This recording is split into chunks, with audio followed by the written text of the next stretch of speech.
Doing the same thing again, except instead of spraying the water in, we're going to suck it up half of this bucket with the hose submerged.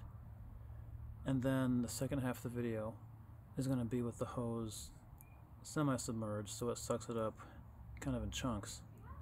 First half we'll find out whether the bucket, buckles, sucks itself in.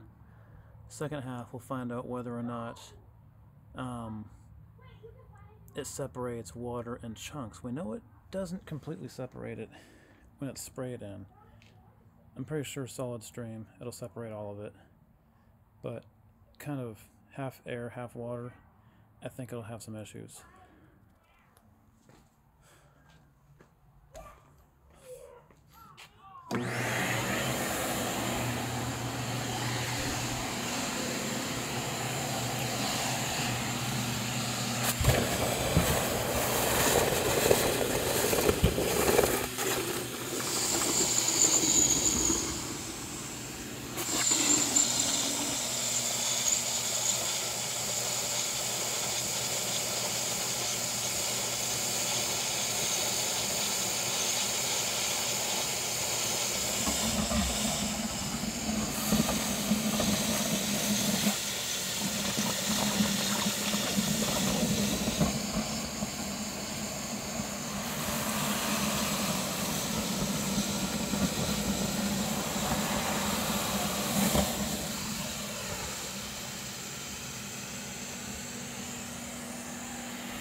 So my guess is, the way the buckets both buckled, I'm thinking it squeezed the 5 gallons up high enough to where the exhaust pipe, even though it is recessed, still sucked up a huge chunk of water.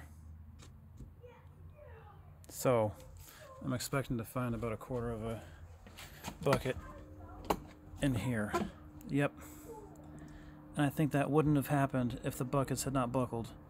So this experiment is null and void because the buckets ate themselves.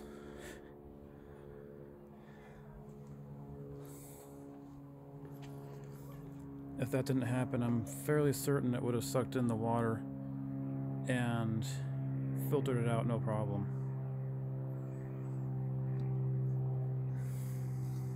So, anything else we can learn from this? Let's see.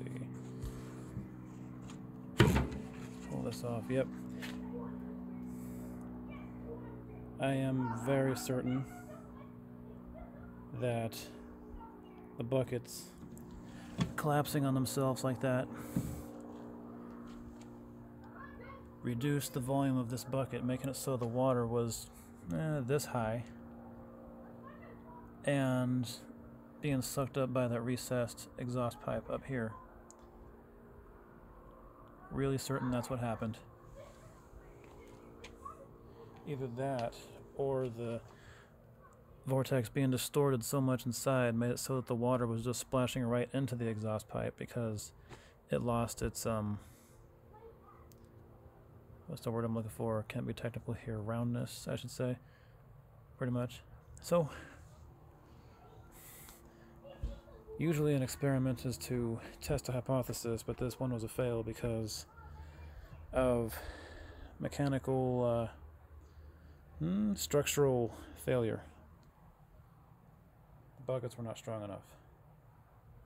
So when I find a strong enough thing to test this with, I'll have to try it again.